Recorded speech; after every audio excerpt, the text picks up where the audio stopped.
episode of the Beyond Elevated show. Sitting next to one of the best that ever do it, Percy Lee Jones, Diddy, P. Diddy, Percy Lee Jones, PLA, Percy Lee Jones on fire, Percy Lee Jones entrepreneur, Percy Lee Jones coach, Percy Lee Jones. What up, Percy?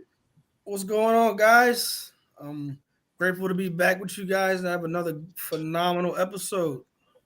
Yeah, man, we're gonna have some fun today, and I know we're gonna have fun because you brought another friend with you all the way from Arlington, Texas, Mr. Ryan Lillis. Ryan, what up?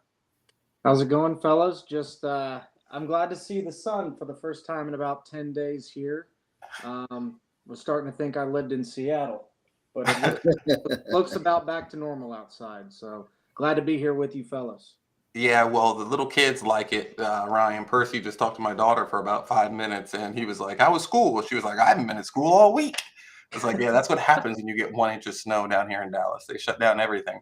And sitting next to Mr. Ryan Lillis, all the way from Columbus, Ohio. That's Buckeye Nation, but don't get confused. He loves the Chicago Bears, is Mr. Corey Wilson. Corey, what up?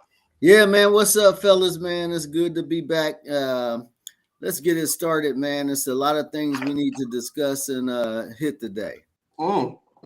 Yes, we do. And since it's 1 week before the Super Bowl, well, it's actually 1 week before the Eagles go to the Super Bowl. I just wanted to discuss some things that are happening in the offseason for football. Obviously, we're going to bring you so much football coverage throughout the year here at Beyond Elevated. But also, in addition to that, we're going to talk a little bit about a lot of other sports, keying in on basketball. So Beyond Elevated is not just a one-trick pony. We'll talk about a lot, and we're probably going to have some more guests here on frequently. Just have some more guests on, right? We want to bring on some more people. We want to talk to some different people, but let's just start with some off-season news. And number one is we want to talk about Sean Payton accepting the job to go to the Denver Broncos. Very, very big hire for Denver. It seems like they were talking to a lot of people. That included John Hardball from Michigan. Percy, I want to ask you a question here. And do you think this is a good hire for Denver? Do you think that they found their guy? I do think it's a good hire for Denver. Sean retired, had his little hiatus for a second, but overall, I believe he's a great coach, man, and I think he's actually the guy that Denver needs to turn that leaf because they've been doing too well lately. So as well as I like new talent. I like people to be promoted and to be put on, but it's not a bad hire at all. It's definitely a good hire. Yeah, I'm gonna have to agree with Percy. I think this is a great hire, especially for where their quarterback is at in his career. I think it's a good matchup. You know, Sean's been around the block. He's won a Super Bowl. He's proven himself as a pretty dadgum good play caller in this league over a long period of time. I think it's a good hire, especially with where Russell Wilson is at in his career. I think it's a lot better than bringing in a first time head coach or elevating a coordinator to a head coach. I think Russell Wilson is a guy that can look at Sean Payton and there's similar respect there with Super Bowls and just knowledge of the game. I think it's exactly what Russell needs at this point and what this offense needs. It was very stale last year. So bringing in an offensive-minded guy who can call the plays as well and knows how to score points and his coach caliber quarterbacks like Drew Brees, I like it. I'm sort of straddling the fence, man. I do think it was sort of the only way that they could have went with the terrible year that they've had. And definitely you couldn't bring a college coach in or maybe even a newer head coach in to teach. You can't say teach Russell Wilson, but, implement your new offense with Russell Wilson. But on the other side, let's not forget, when Drew Brees retired, even Drew Brees' last year, it looked like Sean Payton was losing his mojo a little bit. And he was a very, very average coach without Drew Brees. So if that is true and Russell Wilson is if that's the worst contract in NFL history, as we were saying, you guys were saying a few weeks ago, Robert, It could be. I stand by that. I stand by that statement. Okay, so if that holds true, and if Sierra has made Russell Wilson lose his mojo, as she would probably make any of us lose our mojo, I probably wouldn't go to work the same. So what's Sean Payton going to do? What if Russell Wilson is not performing in the beginning? You know, Sean Payton is quick to let you know how he feels and where you stand. So he will get a new guy in there if Russell Wilson isn't doing his job, and that may shake things up, you know, and make things even a little rockier. So I want to see what happens. So absolutely. And for those of you who are tuning in live on our YouTube feed, please feel free to like the page. I'm going to bring something up here on the screen. And I always use over the cap for salary cap analysis. It's always good. If you see the Broncos here, they're around the middle of the pack, and they have a salary cap space of about $8 million, which isn't a lot. You can see the teams that are in the black are teams that have effective salary cap space, and the teams that are red are effectively not having salary cap. As we know, that the cap base went up to about $224,800,000 this year. And when you dive deeper into the Broncos and you look deeper into the analysis, the Broncos are spending a ton, and this is just 2023. We're looking at 2023. They're spending a ton here on Russell Wilson. Russell Wilson is 22 million is the cap number for him this year. Their second player is Cortland Sutton. Third player is Justin Simmons at 18 million. And you could just go down the list, but they're not a young team. They're one of the oldest teams in the league. Number one. Number two. They have, a pretty spread out cap of 121 on offense and 103 on defense, but only having that 9 million cap space with Russell Wilson on the book for, the next 4 years is going to hurt them. Corey, do you feel like since Peyton is coming in here that this isn't a 1 year, obviously they haven't released the contract for him yet, but that's going to be ridiculous. And do you think that they're giving him the option on maybe getting rid of Russell Wilson a little bit early if it doesn't work out with him, and if Sean Payton doesn't like the way that it's going to work out? They have to.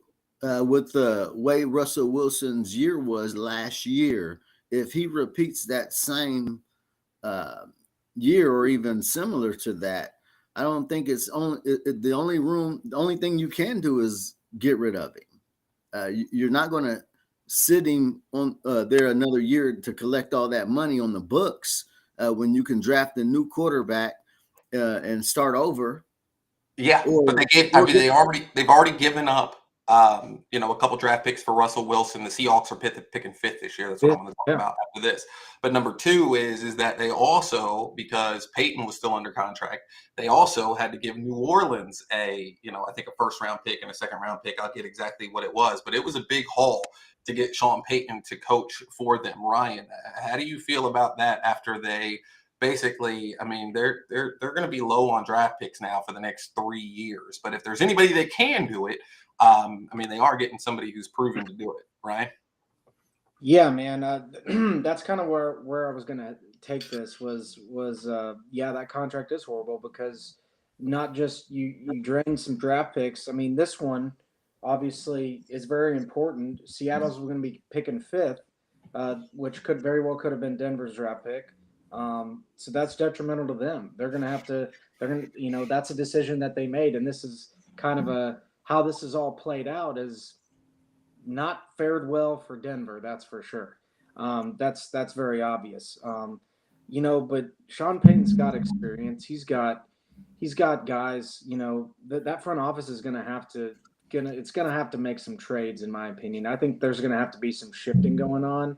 And if they do sign free agents, like you said, there's not a lot of room there to make any big splash signings. So these picks that they have that are a little bit later on, they're going to have to absolutely nail those if they want to even, take away something from this draft or get some kind of return on investment for the deal that they made. That's there's not a lot of that there. So they need something to go right with this deal because so far It's been a disaster. It's been a total S show. They don't really have to wait a full year, honestly. If he sees Russell Wilson is not, Right. what he's all cracked up to be, I'm sure it's a couple of teams in the NFL who will give away a second or a third or something for Russell Wilson, and they can recoup a couple of those picks back. But as long as he pulls that trigger quick and doesn't wait for him to pull a ish show the whole year. So if he sees, in the beginning of the year, if this is Russell is not the guy that he once was in Seattle's heyday, he could package Russell Wilson and maybe get a couple of picks back. True. I disagree. I'm not. I just disagree, Corey. I think if Russell Wilson doesn't play up to speed, any kind of anything that's manageable or anywhere close to what he played last year, they're not going to give him any picks. I mean, I'm looking here and I'm seeing in 2024, he's got dead cap space of, 2023, it's 107. 2024, it's 85 dead money. And 2026, it is 49 million in dead money. Now, I think when you get in 2026, that's when you can start talking about it. But in the next 2 years, I'm not seeing a team saying, okay, no problem, no matter how you're playing in the next 2 years, let's just say next year, we're going to take a contract with 3 years and 85 million on it for Russell Wilson. That's a hurt piece. I'm not banking 3 years and 85 million on my salary cap with Russell Wilson. But I agree. Maybe you could be right. Maybe somebody that's desperate and has a ton of cap space, like Carolina or somebody else. But let's actually stay on that here for a second, and let's move to another team that just made I think a fantastic hire, and that's the Houston Texans hiring DeMeco Ryans, and DeMeco saying that this was his dream job and everything is great. Percy, the Houston Texans are just in shambles. I see you shaking your head. No. Do you think that they made the right hire, though? I mean, did they start or are you just so pissed on what they did to Lovey and other people? Like you're done. I'm going to say this, man. 0-2 already. And what I mean is 0-2 on the last two head coaches they had, which were African-American. Everything you hear from the players that are there in the back office, they say nothing positive. I haven't heard not one player yet say anything positive what was going on down there in Houston. So am I happy for Mr. Ryans? Absolutely. He's did a phenomenal job this year, the last couple of years. I won't take nothing from him at all. But what I'd like to see him in a better predicament, because coming in here, I'm not sure how much help he's going to get. Yes, he has number 2 pick overall, but I mean, I don't really see too many positive things. If he comes in there and wins 4, 5, 6 games, I think it's a win. But I think it's going to come with him getting help from the back office that everyone in the past has been speaking about. So I'm happy for Mr. Ryans. I would have rather it not been another African American there, but I'm gonna put that in the past and hope that wish him the best. But nothing positive has been coming out of Houston in a very, very long since Arian Foster played there. Bill O'Brien, who's in New England now, which we can talk about in a little bit. Ryan, what do you think here?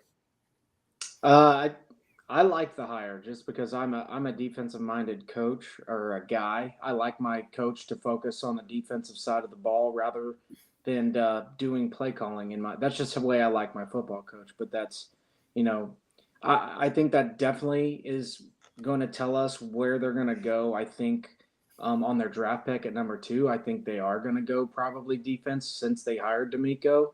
I think they either need to do or quarterback. I mean, okay, all right. That's really it. The problem with this is kind of piggyback off of what Percy was saying is that in Houston, there's a lot more than just a quarterback that's needed to make this roster function. I'm going to tell you that. You can get a great quarterback, but I don't see them making. They're going to have to, if they want to even get 500, they're going to have to revamp their entire roster, start from scratch. I think they're still a few years away from that. But I think DeMeco is a good coach. I think he's the way he coaches defense is the way defense needs to be coached in the NFL. He's very physical. He believes in running to the football, and he likes to actually, which came to their detriment this past week. He does like to get out and spread out with the offense, go mano y mano. He likes it. So I like the way he calls his defense, but will he be great as a head coach? I don't know. That's a whole nother question. But I like the hire. I like the way Houston's going about their offseason so far. They got their guy. He played there. He was an All-American at Alabama. He's done everything you can in football besides win a Super Bowl. So I think he's a good hire for a young mind in the NFL. Okay. Ryan, do you think that that's enough with hiring African-American coach? I'm joking, Ryan. We're not going to do that to Ryan. Percy, I know you have one more thing, though. I got a quick thing to say. I do hope that they give him more than a 1-year deal. Oh, yeah. I hope that's 1 year. I hope they don't call it quits like they did the last two guys. It doesn't matter what his record is at the end of the year. Right. They will not. They don't have the ball to do it. That's how bad a shape they're in. Corey, we're going to come to you, and then we're going to come right back to you, Corey, because we're going to talk about the draft. Okay, so if he goes out there and he's 1 for 16, what do you mean it can't be a 1-year deal? Yes, it can. The Houston Texans won't subject themselves to the media scrutiny that they will do, since they just fired two African American coaches in a row after 1 year. They won't do it again. It's all about optics, and if it's ugly and if it looks ugly, I don't think they'll be concerned about that. I think I don't want to say. Some people are better at, we've been talking about this all year. Some defensive coordinators are defensive coordinators and not head coaches, or offensive coordinators are offensive coordinators and not head coaches. And I don't want to throw him under the bus, before we've seen a sample size. But I will say, we love you, Lovie Smith. Oh gosh, here we go. He coached. Thank you for winning that last game. All right, let's transition. Hold on.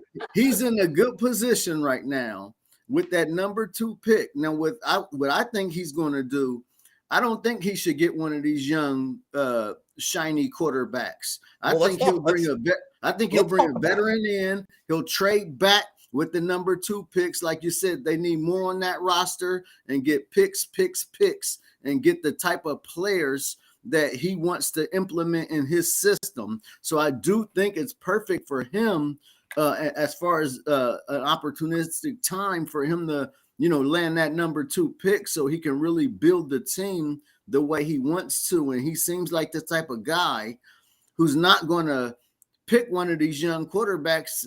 I could see him trading back and getting one of these defensive players, but I just think he's going to trade back and get as many picks as he can. And that's what I want to talk about. The question was, is D'Amico Ryan a good hire? We want to move on to the next topic, which is the draft. Percy, I know you had one more thing. I'm going to let you hit it, and then we're going to go to the draft. Pretty much going off of what Corey just said, I actually like Mills as a quarterback. I like turn his mic off. No, I don't know I can't think of the running back right now they got. Who's he throwing the ball to? Brandon Cooks. Okay, so let's take a pause here for a minute, right? And let's just stop here for a second, because I want to make sure that we're staying on topic.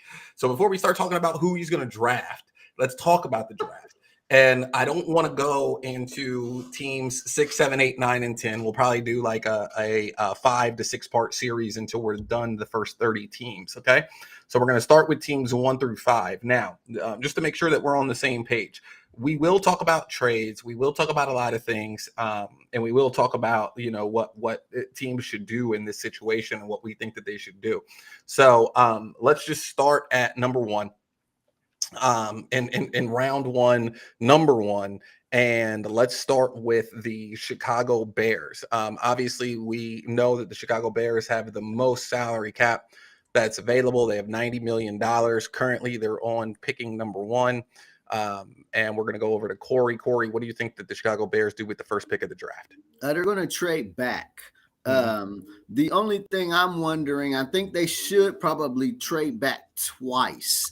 and get more picks. They're going to trade back. I think they're going to trade with Indianapolis. Atlanta is a dark horse as well because they desperately need a quarterback. And I think Atlanta, if they give up 3 first-round picks and make it really ridiculous, they'll jump up. The thing is this, if they trade back once, they're going to be I think they should go defensive line with the Carter guy from Georgia, as opposed to Will Anderson, because I would get Carter because I think he's we have many pass rushers in this draft. So if they trade back once, I'll go ahead and they'll trade back to that 4th spot with the Indianapolis Colts and probably get Carter. But I'd even trade back twice and get the offensive lineman from Northwestern with the first pick, because I think that's the first thing that they need to shore up is that offensive line to protect Justin Fields. And that's it, because Justin Fields will be coming, in a couple years, it's going to be time to see if we want to pick up that 5th-year option. And there's no way you can determine if you want to do that without giving him protection and seeing what this guy can do. You want him to take a Jalen Hurts leap. So you're talking about, when you're saying the 5th-year option, you're talking about Justin Fields, right? Yes, Justin Fields. And if you come out and he has no protection again and he's running around like a chicken with his head cut off, it's no way he can develop proper quarterback mechanics as far as stepping up in the pocket. Some of the things I think he needs to work on this year if you don't have confidence in that line. Absolutely. So Corey, let's just talk about the top 5 picks. So you're saying that, and I get it, you think that they should trade back twice, but just for the sake of our podcast, you're saying that they're going to trade back once, and then they would pick up the lineman, the defensive lineman, the defensive tackle from Georgia, and help me out with his names, guys. Is it Carter? Yes, it's Jalen Carter from Georgia. So, I don't disagree with that analysis. I definitely think that they should trade back. Percy, how are you feeling here with Chicago? Well, Chicago needs to protect that quarterback they got back there. So, don't get me wrong. I'm defensive minded, but if your quarterback is running around every play with his head cut off, there's nothing positive out of taking somebody on defense. And if you feel as though Fields is your future, you need to protect your future, in my opinion. And, I talked to the number 1 Bears fan a few weeks ago, Mr. Corey Wilson, and he gave us all those staggering stats about how Mr. Fields just run. Unfortunately, I think you have to get an offensive lineman. Now, do you take someone like Paris Johnson with the number 1 pick? I don't know if you do that. I don't know if you reach. So I agree with Corey when he says, trade back and get an offensive lineman, because Fields needs protection. And if you can't protect Fields, you're never going to have a winning season, in my opinion. And this is a good point. Before we come to you, Ryan, and Corey, don't get me wrong. I'm not disrespecting Chicago here. Chicago did everything that they were supposed to do from a general manager. Got rid of some of the excessive age and some of the excessive contracts, put themselves in position with the most free agents, for the most money in free agency, $90 million in available cap space, giving Justin Fields a chance to prove himself on the field, which he did, figuring out now that they don't have a quarterback. But part of this exercise, and I've seen this happen a couple times before, is that you want to be able to get as much as you possibly can for this first pick, right? You want to be able to definitely trade down. And my concern now is that with the quarterbacks that are available, even though I think that 3 of them will get drafted in the top 5, you have Bryce Young and you have CJ Stroud, and then you have the other kid from Kentucky, which I really, really, really like. My concern here is that some of the teams that are trading up, they've seen this before. And that you're going to have to, as Chicago, play a little bit of trickery and make it seem like that there is a potential possibility that not only will you guys draft a quarterback, but also that there is a quarterback on the board here that somebody is going to want to go up and reach and get, right? So if I'm, let's just say, if I'm Indianapolis here and I'm sitting at, 3 or 4 or 4, and I don't believe that if I'm in a situation where I like Young and Stroud, am I tempted to go and draft, give you 3 first rounders for one of them, because I do think that one of them are going to be on the board by the time that I'm up there? Or do Chicago good at creating such a frenzy of somebody's going to come up? And that's what you brought up, a really good point, Corey, where you start looking at the teams lower, the teams like Atlanta, the teams like Carolina, the teams that are, way down in the draft, that may need a Miami, right? That may need to go get a quarterback, and say, Minnesota. So the teams that may need to go get a quarterback and say, oh, we're gonna go and give you three picks to move all the way up to go get Stroud or to go get Young. That's what we're really looking at here. What do you think, Ryan? Yeah, I've got them trading it, actually. I think they're going to trade the pick, whether it's for, they're going to minimum want, a first for first, and then you're going to have to either give them another first, a second, or a combination of multiple picks. That's what it's going to take to get that number 1 pick. But I think they will. I think Indianapolis is going to be the team. I think they're either going to go C.J. Stroud or Levis out of Kentucky. And I think they're going to want to jump everybody else who's sitting there in line that want these quarterbacks. So I think they'll trade back, which I think is a smart move. But I'm kind of here with Percy. I think you've got needs on defense, but I think if Justin Fields is your guy, which I think everybody on this podcast thinks he is that guy, you got to protect him. And I think the number 1 offensive lineman in the draft is he's probably not going to go top 5. So you could probably trade back and get. I think I've got them taking the tackle Peter Skorinski out of Northwestern, Chicago boy. I think that's who they will take to protect Justin Fields. He's the highest rated lineman coming out of the Division I ranks. So All American. There's I think that's what they do, and I think that's a good thing. I think you got to protect Justin Fields in order to keep him healthy. We've seen so many quarterbacks go down. Just look at the dadgum line of quarterbacks and medical tent over there in San Francisco. It's coming to fruition that you can never have too many quarterbacks, because it's starting to happen more and more and more. Same with Tua. Skylar Thompson started a playoff game. So, I think that's, you got to protect the quarterback. I know they love defense, but I think you can get solid defensive players in the second round, man. I really do. Yeah, I completely agree with you. So yeah, we'll get to the quarterback talk when we get to a team that should be drafting them. Understanding that Chicago's trading down, let's move on to number 2. And this is where I'm going to say I think that somebody is going to draft a quarterback. And personally, I think that, so let's just start here by just saying that all 3 of these quarterbacks, the Levis, Young, and Stroud, I think are going to get drafted in the top 5. I don't think they're going to be drafted in the top 5 necessarily because of talent. I think they're going to be drafted in the top 5 because of need. And I think the teams are going to come up, and it's going to start a bidding war, and it's going to start a frenzy on these quarterbacks going higher and higher. But personally, if I was looking at the tape and what I have seen just personally, now I'm not going to sit here and tell you that I've seen every single snap, but I will tell you that I've probably seen at least 50% of the snaps from all 4 of these quarterbacks. So 3, and then 50% of the snaps from who I think is the most athletic quarterback in the draft, which is the kid from Florida. I forget his name, but the kid from Florida, I think is Anthony Richardson. Andy Richardson. Yes, I think Andy Richardson is the most athletic quarterback in the draft. However, when you're a general manager here, and you're taking Houston, so let's just start with Houston picking second. That scares me, because if you're DeMeco Ryans, you want to make sure here that you don't get put into a situation, where you're now stuck with a quarterback now for the next 4 years or 5 years. It's going to make or break whether you're going to get to keep your job or not. So that changes things. You're not in the same position as a San Francisco that can say, okay, well, let's go draft somebody that we think has the highest ceiling. So in this example, what I would do is I would draft the person with the lowest floor.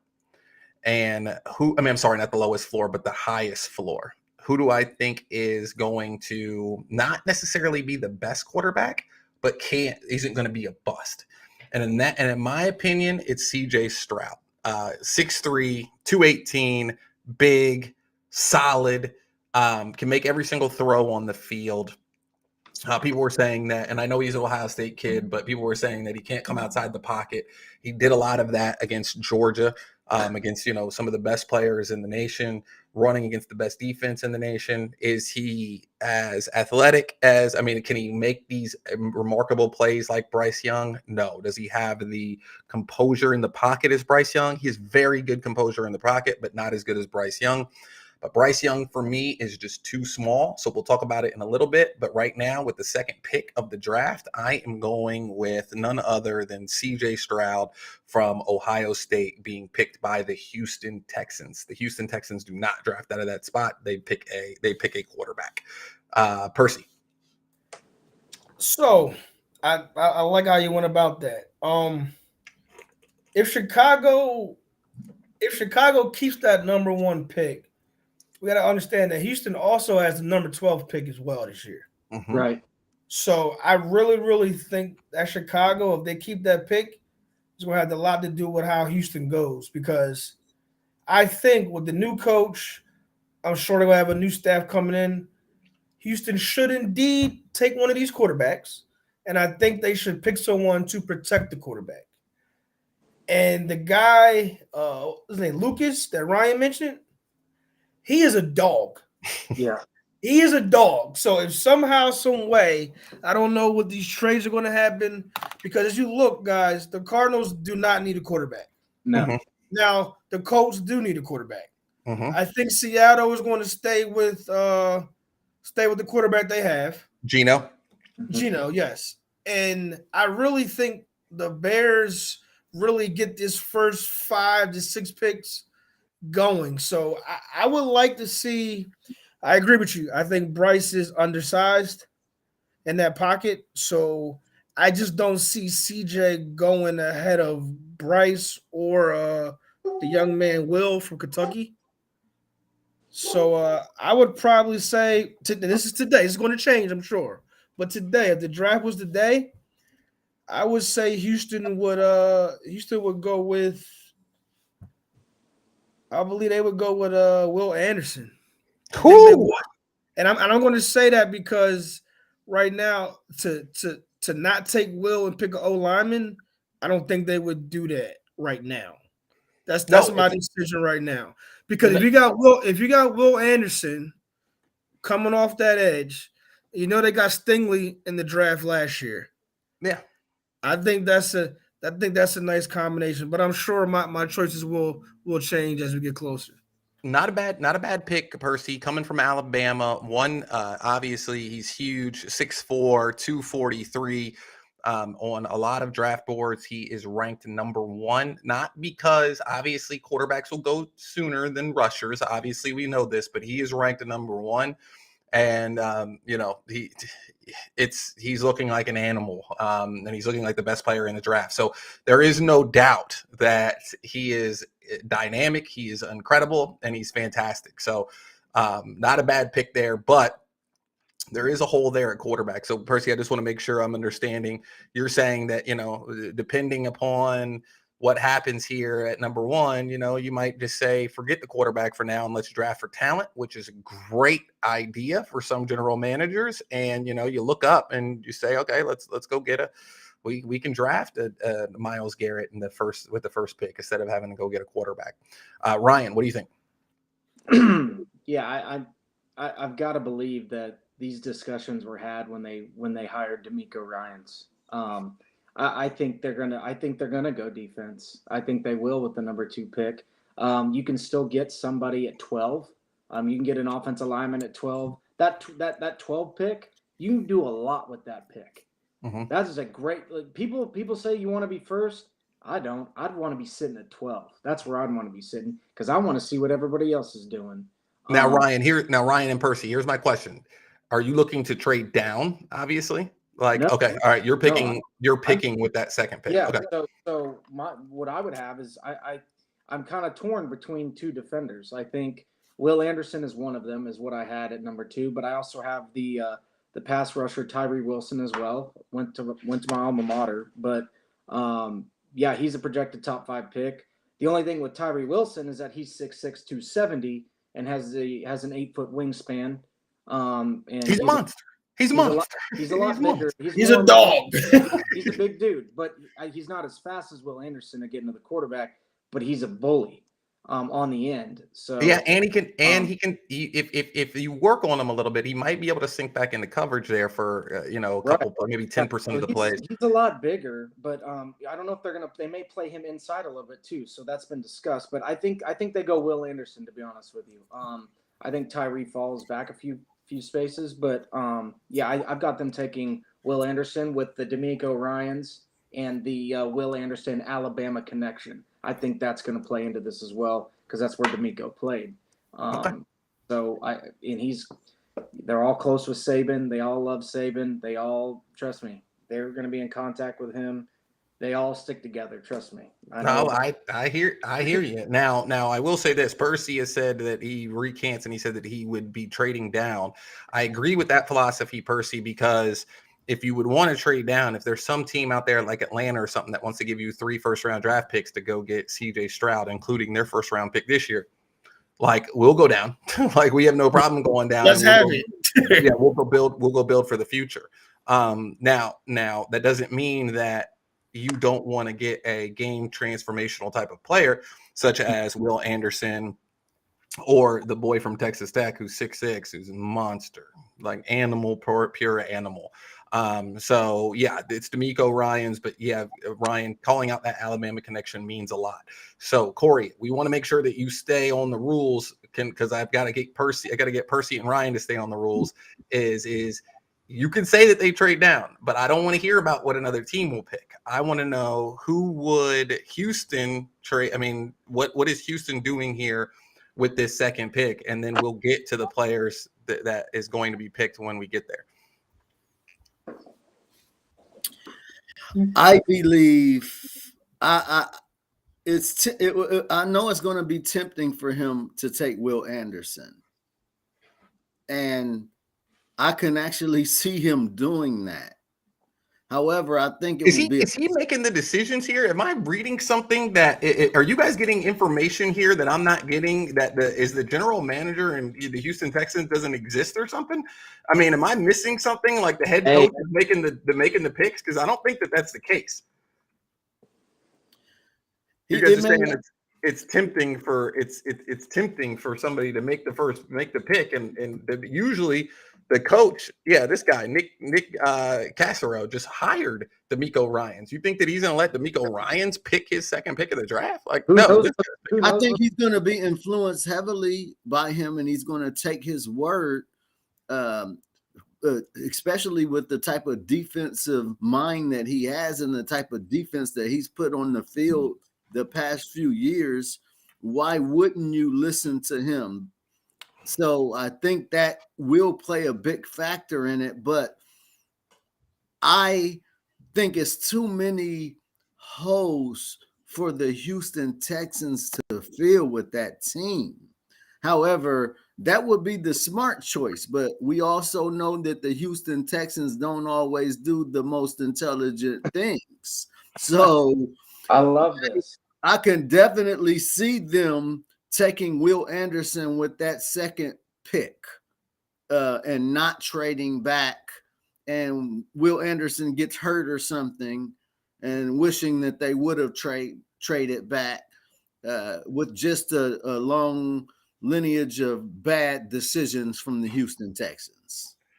Yeah, well, I mean, they have drafted J.J. Watt. They did make the decision to draft Mario Williams instead of Reggie Bush. So if we go back and we look at revisionist history, they have gone back and selected good picks when they needed to. They decided to take Deshaun Watson.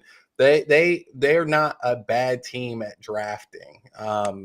They've drafted good players. The question is when they're on the team, like Hopkins, you don't trade them away for a running back and a receiver. That's the problem. So let's move on to the third pick. I obviously you guys heard from me. I said that they picked CJ Stroud. for this pick because I think that CJ Stroud has the highest floor in this draft from a quarterback perspective.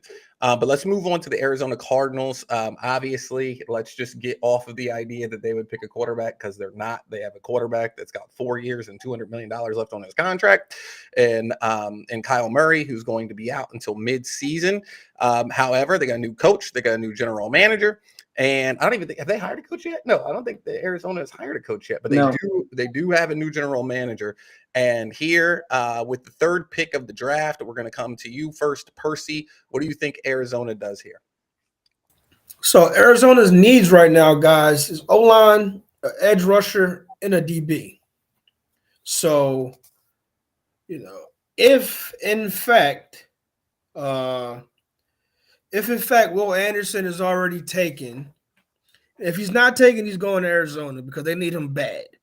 Like, that's automatic. If he's available, they make that pick in the first 20 seconds. No need to prolong that one. Yeah, but you can't. But you already used Will Anderson in the last pick. You can't pick him twice. So who are you picking with the third pick?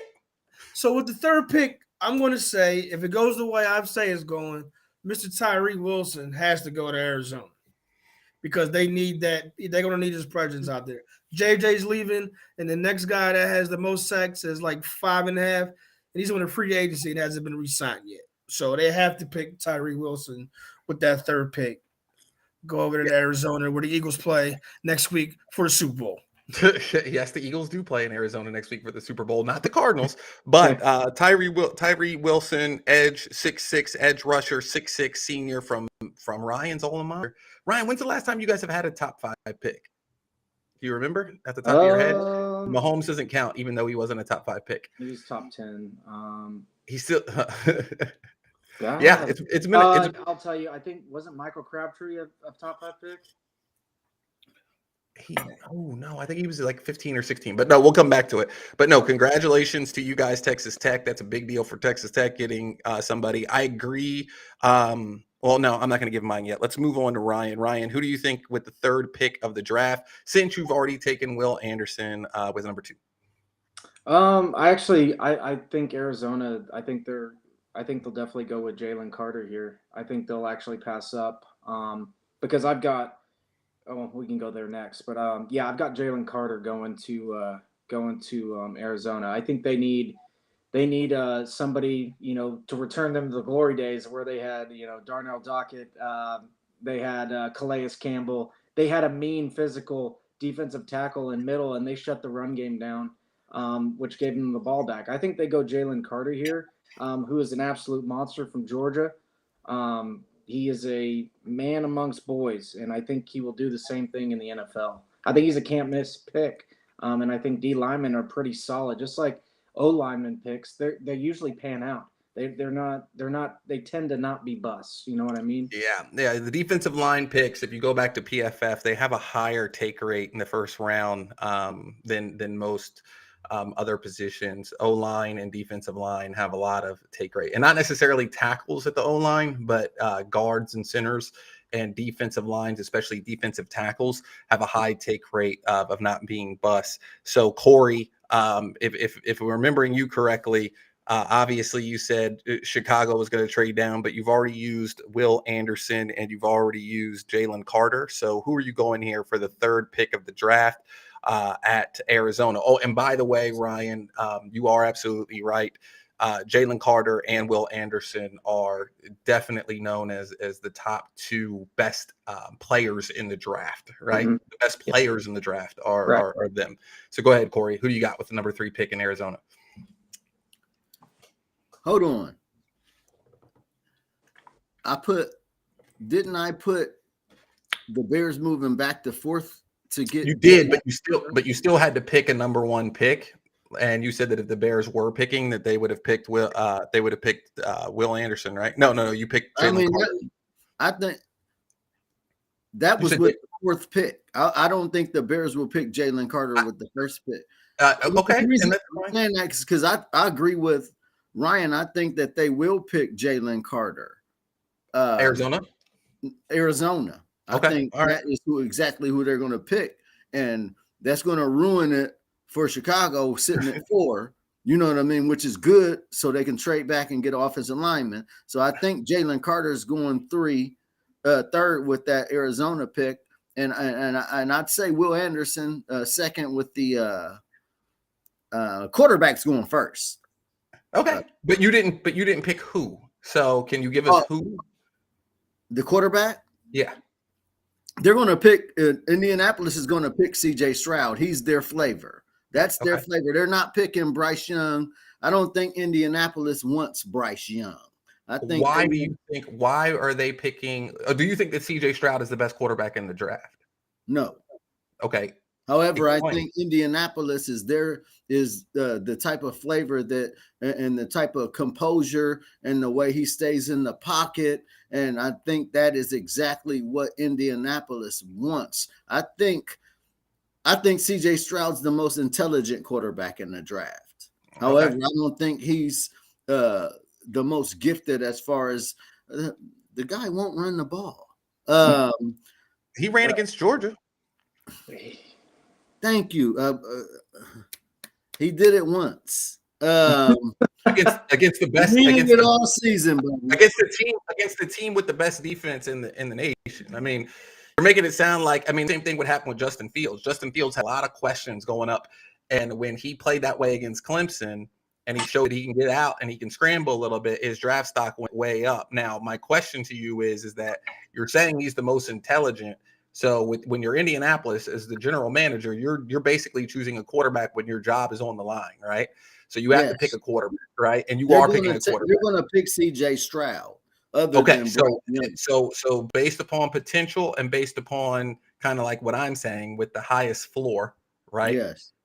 You're thinking that he has the limited ability to bust, correct? I mean, not limited ability to bust, but limited ability to bust versus the other quarterbacks. Yes. Okay, I agree with you. So let's go. Go ahead. No, I just think with he has all the tools as far as pocket presence, as far as his ability to go through his progressions, as far as ability just being a total QB brainiac. I think CJ Stroud with the right coaching can blow up in the NFL. Now, let's also be cognizant, even though I am an Ohio State fan till I die, let's just put and I know that this shouldn't matter in a real general manager's drafting room, but Ohio State's quarterbacks in the past have not panned out well. Besides Justin Fields, terrible. I don't want you to, Corey, I don't want you to have a freaking fit here. We're being analysts here, right? Besides Justin Fields, the Ohio State quarterbacks have not panned out well in the NFL at all. You said besides, including Justin Fields. Well, Justin Fields has panned out so far. It's only been 2 years. You can't say that Justin Fields is not. If you're up for picking a pick in the draft like Chicago is, and you have somebody on a rookie contract going into their third year, you're not picking a quarterback if you have Justin Fields. No, you're not. Because if in an analyst's mind, you're trying to pick up that rookie on that rookie contract that you think can be the quarterback of the future, and you're not going to pick a CJ Stroud or a Young or this isn't like Peyton Manning, Andrew Luck, or Trevor Lawrence is coming out. Like, this is like there's not one of these guys coming out. If one of these guys were coming out, like a generational type quarterback that everybody's saying across the board is been 10 years since he's been a sophomore in high school as going to be the number one pick of the draft, like the new Manning kid that's going to Texas. Sorry not to offend you, Ryan, but that kid's nice.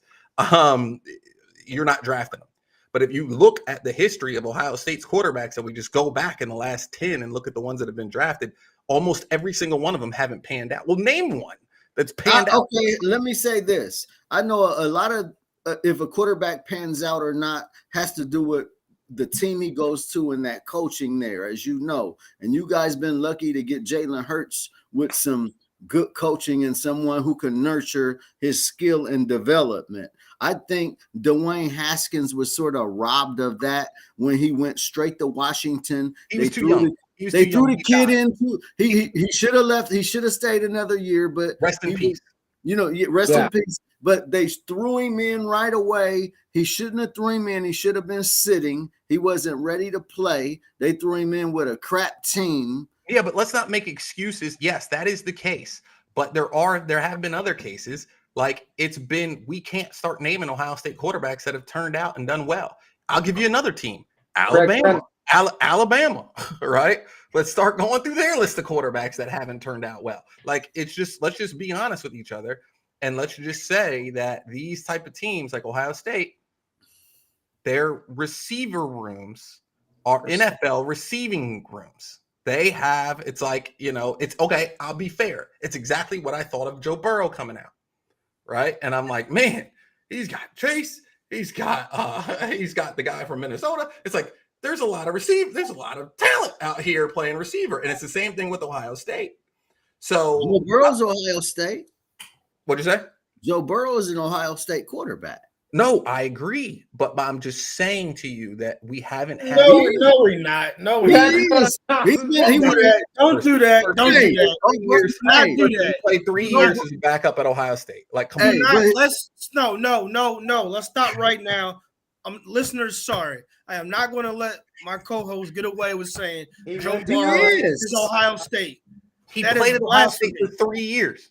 Louisiana. He did not step on the field. We're not doing that to him. He gained valuable experience. He stepped. He got a little bit of time, but he is LSU. Let's not do that. Percy, you're right. Percy, you're right. It is blasphemous. It's like the Florida claiming Cam Newton. You're right. Hey guys, I'm just gonna tell you right now. Living down here, LSU is the last fan base we want to piss off, so we apologize. Don't upset those people. Those people are crazy. All right. 3 years he was with the Buckeyes. 3 years. He was. He didn't sniff the field. Okay, yeah, because he was playing behind. I understand. Field. I understand. Okay, I am not letting y'all. Joe Burrow is phenomenal, and you're not using that Ohio State tag at all. No. Okay, fair. Let's move on. That's you know what, Percy. Sometimes you got to check us. That is fair. That is a fair statement. I can name all the quarterbacks for you guys from Ohio State if you want. No, I'm kidding. He said he's still a Buckeye. He did say that, but he was drafted by Cincinnati. If he was, he has said that he's still LSU too. But it's okay. So if he went to the Saints, he would have been like, "Hey man, I'm a." Let's leave the Burrow. Corey spoke out of turn. Okay, like I want to claim Burrow too, but he's right. Percy, thanks for checking us. He is an LSU guy. Fair. Let's move on. Let's go to pick number 4. Percy, we're coming to you. Pick number 4. Who do you have going with the I apologize, guys. We've been a little discombobulated. Thank you. With Carolina Panther. Oh no, I'm sorry. With the is it Carolina who's picking 4th? Colts. No. Colts who's picking 4th. But I understand that we said that we were going to draft. He was going to trade down, but let's just act like that they're not. Obviously, the Colts aren't drafting down. Percy, you have picked somebody for every single time. So who do you think that the Colts are drafting at 4? This is the first time you're picking a quarterback there, buddy. Yes. I'm going to say the Colts are going to go with C.J. Stroud here. The Colts are going with C.J. Stroud. And I'm going to say they're going to go with Stroud because I think he has more upside than Bryce Young. That young man from Kentucky is no slouch. But I do think they're going to go get CJ at number 4. Okay. And earlier you said that if Indianapolis trades up to either 1 or either 2 with Houston, you still agree. You still think that when they do trade up, that their pick is CJ Stroud no matter what. Correct? Yeah. I don't think Bryce is going there. I think it's going to be Stroud. So the first quarterback off your board, no matter if somebody trades up, is CJ Stroud. Correct? Yes, sir. Okay, Ryan? Okay, I'm going to take this a little bit differently. I know I've got C.J. Stroud as the top quarterback in this draft. Fair. But I think Indianapolis is going to go with the kid from Kentucky. I think they're going to take Levis here. He's – he didn't play – they had a lot of expectations at Kentucky this year that they did not reach their full potential, and they didn't. They were a top 10 team – at one point in the year, and then they lost 4 or 5 games, and he was hurt. He was injured throughout the year. But I think this kid is really good. I don't think he's better than CJ Stroud, but I just knowing what Indianapolis does, I think Indianapolis is going to take Will Levis here at number 4. You know what, Ryan? You and not McVeigh, not who's the head guy on ESPN that does the NFL draft? Not McShay, but It's Piper. Kuiper. Mel Yeah, Kuiper thinks that he is the best quarterback in the draft too. I don't think Man, I think he was selected first. no, you did say that. I'm not hating on you. Some interesting things here about Levis. I want to talk about Levis here for a second.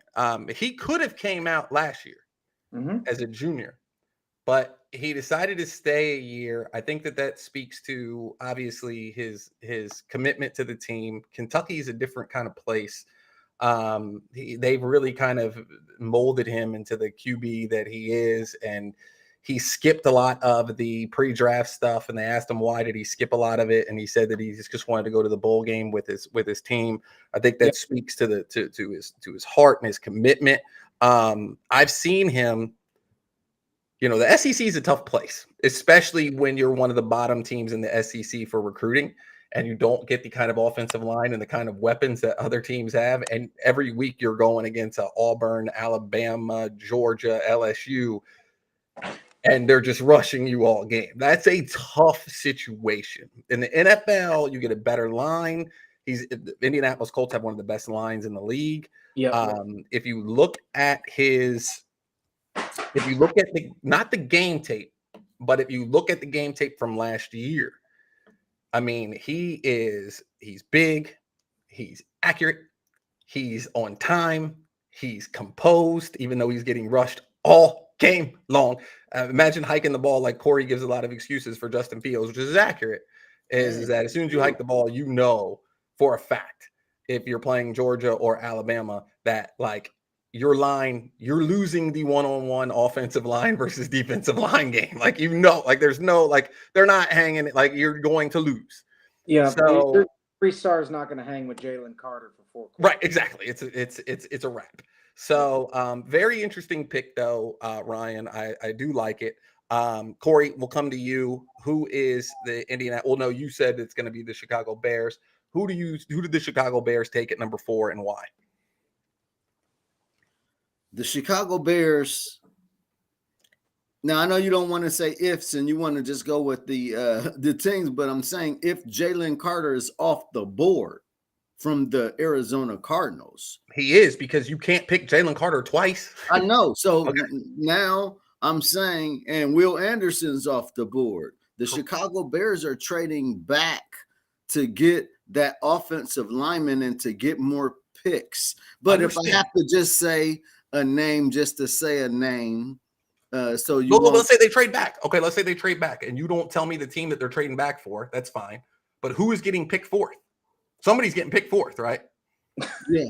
So who's getting picked 4th? I'd say you know what I'd say? I say the Chicago Bears may even. I think they may pick back, but if they're in that. I think they don't want to lose this top offensive lineman prospect. And that's the kid from Northwestern. Mm-hmm. What is his name? Peter Stokorski? Yes, that guy. That's who they're going to pick. That's who the Bears are going to pick. From Illinois. Yep. Absolutely. Yep. They're fawning over this guy. He's already said he would love to be here. They go to all of his games. That's who they're picking. Okay, and is that because he's from Chicago? That's who I think they're picking. Yeah, that's because he's the top offensive tackle in the draft. Yeah, being from Chicago as well. But I don't think if he was from Dakota, he's the top guy in the draft, and that's who they have their sets on because they need offensive line help desperately. Well, there's a lot of people that are, that are saying that he's obviously a very, very good pick, and there's nothing wrong with Chicago going out and getting offensive lines because they need them. However, there are some people out there that saying Broderick Jones from Georgia is a great pick at offensive tackle. Also, Paris Johnson. Absolutely not. That's my choice. Paris Johnson from Ohio State. Absolutely not. I've watched that guy hold and jump off sides all year. Absolutely not. With the 4th pick in the draft, absolutely not. If they did that, I might just burn all of my Chicago Bears stuff. If Get the burning, get the burning. Okay, I love it. I love it. I love it. Okay, so this is great. Okay, so everybody gets excited when draft time comes around. Okay, so 4th pick is the Indianapolis Colts. Obviously, I've already said that they were drafting for CJ Stroud, but let's just say here that it was another team. My pick, for reasons that Corey has just highlighted, is obviously Peter Skoronsky, the offensive tackle from Northwestern. And you can never just get enough offensive tackles. You got to protect the quarterback, and I believe that somebody will come up and get this offensive tackle, especially if they're trading down, or if Chicago's here. I think that they grab an offensive tackle. So let's move on to pick 5, and this is the most interesting pick here in my estimation at number 5, and then we're going to wrap this up. And this is the Seattle Seahawks drafting at number 5. We're going to come to you, Percy, and we're going to see who the Seattle Seahawks are drafting at number 5, and who do you got? Well, because they're keeping Geno at quarterback. Just because they're keeping Geno doesn't mean they can't draft another quarterback. They're keeping Geno. Okay. I'm a firm believer that Geno has another 2-3 seasons in the tank, maybe 2. Okay. So I'm going to say protect that man. So in protecting that man, I think if Seattle is smart. He's going to say Paris. Go ahead. No, I got him going somewhere else. Oh, okay. I'm going to say you go get Broderick Jones from University of Georgia. That's what I'm going to say. 6'4", 310 pounds. They're saying that he could. I hear what you're saying, and this is a good pick out of you, Percy, because Seattle does have the ability to go out and try to draft somebody with the highest ceiling, right? And people are saying this kid's ceiling coming out as a sophomore is super, super, super duper high, as in that he could be one of the best picks in the draft. But understand that he does have a very low floor too, as well, saying that he has a lot of potential, but he's only a sophomore and he's a beast. 6'4", 310 offensive tackle, can move really, really well. He's a beast. He's a beast. So no hate there. Ryan? All right, so Seattle, I think they go defense here, actually, with what Pete Carroll likes to do and what they've done in historically and what's worked for them. What worked for Pete Carroll when he won a Super Bowl? It's called the Legion of Boom. It's called defense. You take that pressure off your offense and you can play a little bit more loose, knowing that you got a good defense behind you. It's a good thing for the entire team, and it's how great teams win. And it's the same thing that Philadelphia is doing right now. So I think they go defense here, and I think this is where Tyree Wilson lands. I think they're going to need a pass rusher. They've got good interior linebackers with another guy from Tech named Jordan Brooks, led the NFL in tackles this year. I think they're going to and I think this is a really nice piece to put on the outside of Tyree Wilson, 6'6", 275. He led the nation in pressures, despite playing in 4 less games than everybody else. So yeah, I really think Tyree Wilson lands in Seattle, and I think that's a piece that Pete Carroll can use. And I think they're gonna, with the way they like to run the ball with Kenneth Walker, I think they're gonna pick up offensive linemen, just not with this pick. Man, if you're listening out there, Tyree Wilson, you definitely need to give some money when you get drafted back to the podcast, because we're out here going to get you a top 5 pick here. Corey, who do you think and why? I'm going to go ahead and say this, man, because I don't think you guys are really thinking about this. Isn't Pete Carroll the oldest coach in the NFL? Him or Bill Belichick? Either one of those guys, yeah. I think it's the beginning of the end for Pete Carroll, man. And not to say that they were 3-14 or anything, but I think the Seattle Seahawks may want to hear a new voice in that locker room. And so wait, let me ask you a question, because you're going to get called out. This is the Beyond Elevated show. Our people will get called out here.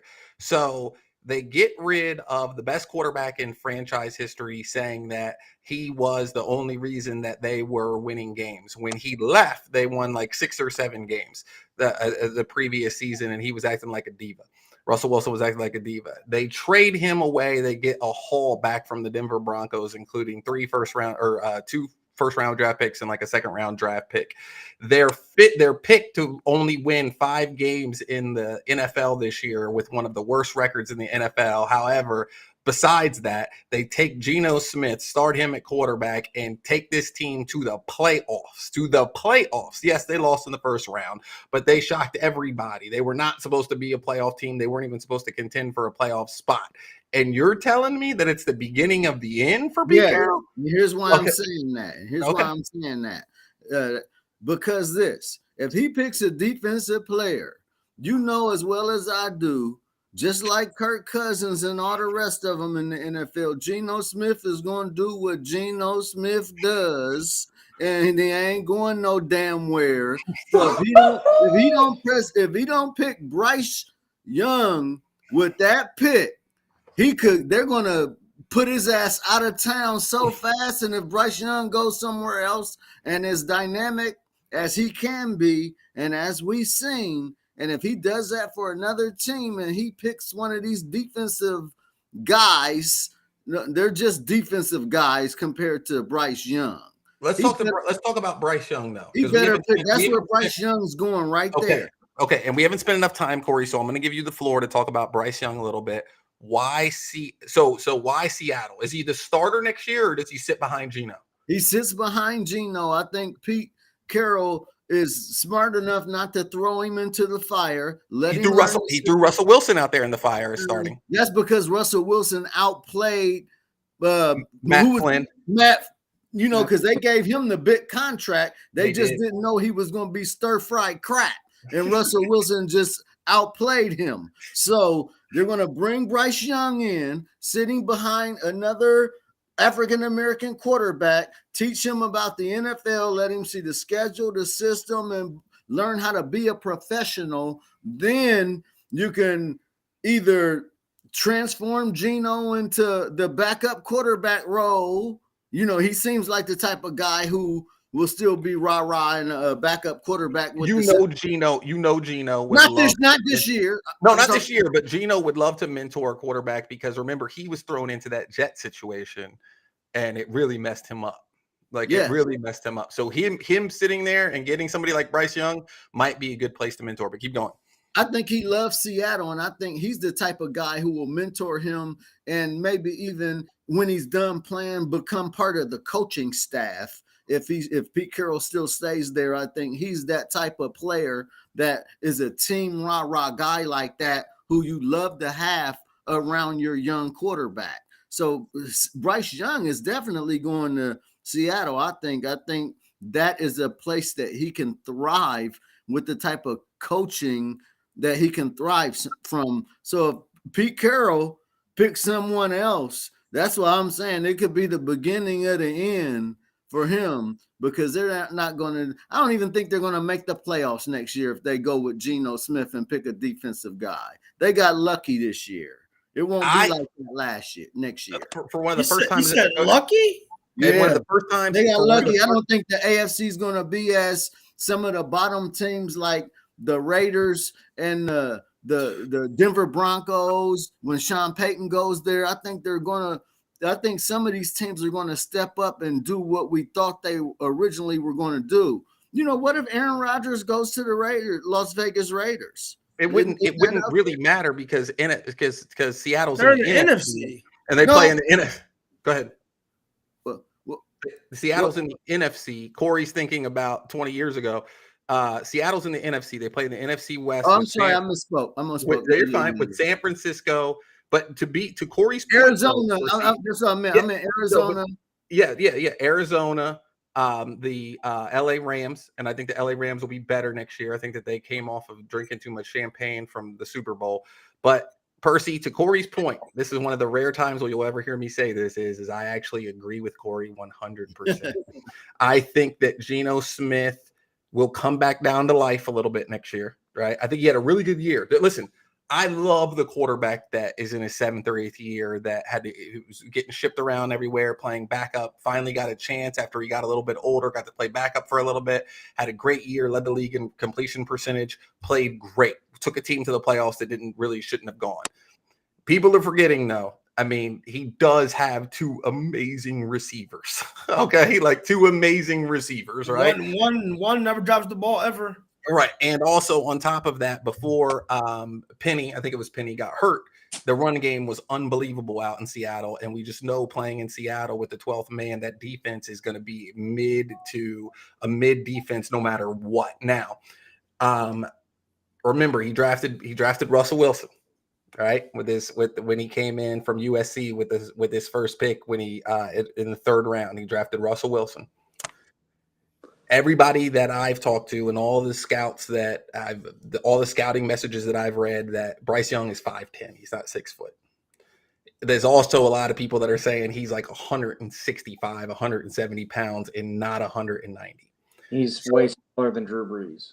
Right. So I am thinking he is a project. I think he's bigger than Kyle. I think he's bigger than Kyle Murray.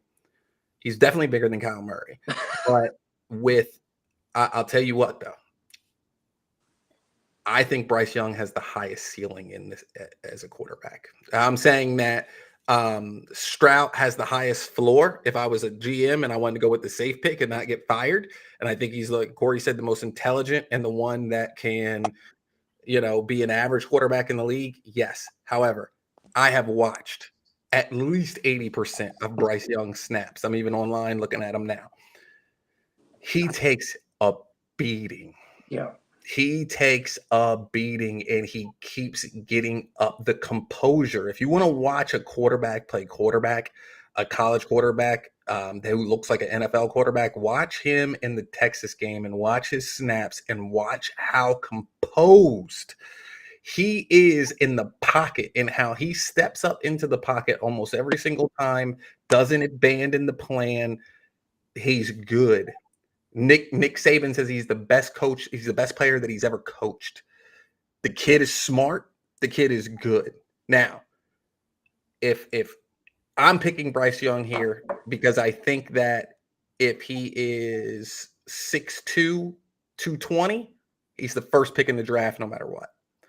And I think that with the right kind of coach like Pete Carroll, to be older, to be more mature, to him to say to Bryce Young, you saw what I did with Russell Wilson. I went through the battles with USC and Alabama with your coach. I know Nick Saban well. You need to sit down for 2 years. You need to learn like Aaron Rodgers did. You're smaller. We're going to teach you some more things. We're going to groom you to be the quarterback of the future. He's in a game. They've already seen him doing the interviews of him talking about how he got a nutritionist and he's trying to gain 20 pounds before the draft. He's got the work ethic to do it. Mm-hmm. And I think that he needs to go somewhere that has a quarterback now that can be patient. He can't go to the Colts and they can't throw him in to be the quarterback to go play right now. Be patient. And I think that he has the highest ceiling. I really do. So I think with the 5th pick, I begrudgingly agree with Corey, but I think that they're going to take Bryce Young. And I think if they don't, I think that, like Percy said, that next team, which we're going to get into our next podcast and talk about draft pick 6 to 10, would be fools in the Detroit Lions not to go Bryce Young. But anyway, that's all the time that we have in the Beyond Elevated show this episode. I'm glad that we got to spend the time together. Percy, I hope you feel better. Ryan, I see you out there killing it in Dallas. Hope everything is defrosting in Dallas, and obviously you and I can get out of here. And Corey Wilson, really good job on this episode. Do you have any closing words for us, Corey? Go Bears. Go Buckeyes. Holy moly. Oh, well, I will say this. I am excited. Here's what I didn't get a chance to say. I'm excited to see what some of these guys do coming up in the combines, because that can really change things as far as the quarterbacks go as well. And their measurables, like you say, you say he's 5'10". Who knows? He can stand on his tippy toes and they can say he's 6'1", 100. You know how I don't know. Not at the combine. He can't. So we're going to see the measurables. We're going to see a lot of different things as far as speed and skill set from a lot of these receivers and running backs, and see who's running 4.3s and 4.4s.